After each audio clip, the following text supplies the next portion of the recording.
So you want to close with the trouble with jeans? Yeah, I could do that. Yeah. Unless you think I should go funny, then I'll pull something else. What do you think? Yeah, do a couple. Yeah, do two.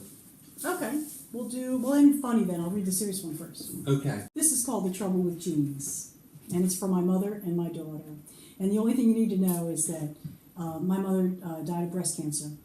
And in my late 20s, early 30s, actually the first lump was at 16 years old, I had a bunch of lumps taken out. And whenever it would happen, my mother, who was a recovering alcoholic, would go off the wagon and then call me at 1 a.m. and cry, "I gave this to you." And I'd be like, "Oh my God, this is not about you and your guilt right now. I have to get up for work." And I never really got it at the time. I was just annoyed. I was like, "Oh, for Christ's sake, Mom, really?" And then I didn't appreciate what was going on in her head. And I'll tell you when it happened. When I realized that my daughter was now going to have to go get checked, starting at age 16 is what they did. So then all of a sudden I'm like, did I give her? Oh my God. Yeah.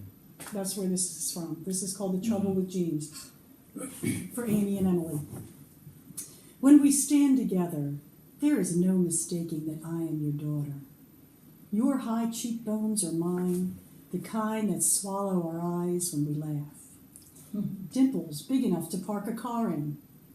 How we both love our corned beef and cabbage, and Rachmaninoff's concerto in C minor.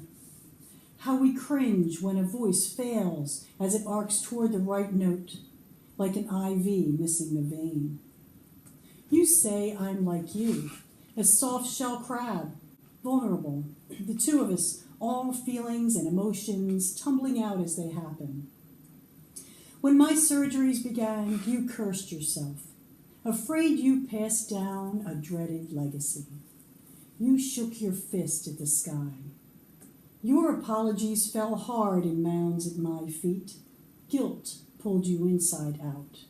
I said, you gave me life, determination, an ear for music, a yen for lost causes. You let my words bounce off like rain on a windshield, unyielding as I was. The lump you ignored ate away at your courage until you disappeared, until the secret you kept finally killed you. Now, I find myself as you did, watching my daughter. Some say she is me with blonde hair, more fair, no dimples, eyes that give her secrets away. I watch her sleeping and the feeling begins like a wave, crashes over me, takes me down. She is part of me. My blood flows through her.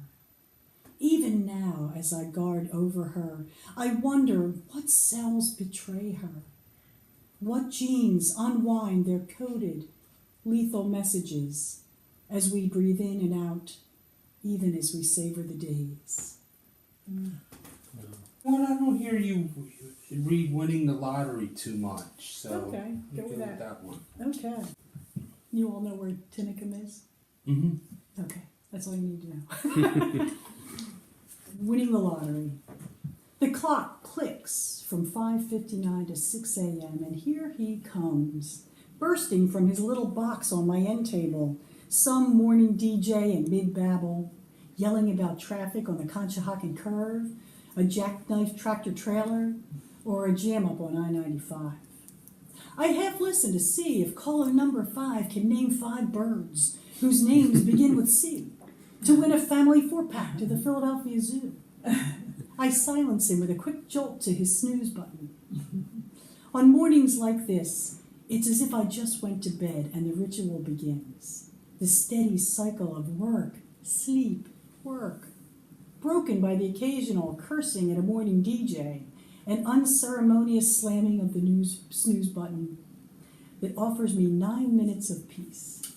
9 minutes, not 10.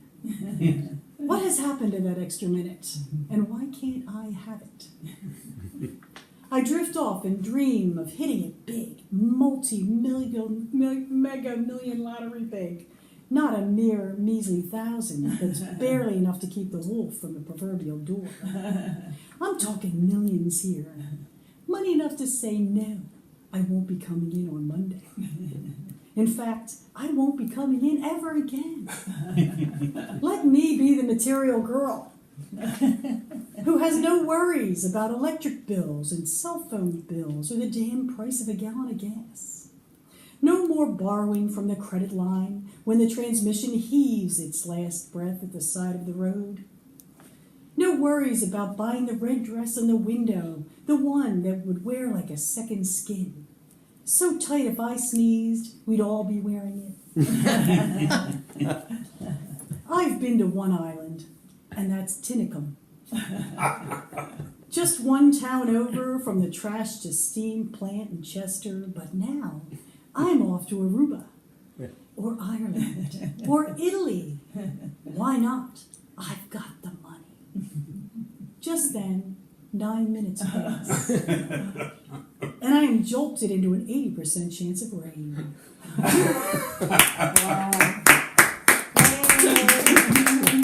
Eileen, thanks so much for doing this interview. This has been so entertaining. It's been so much fun. It's been fun.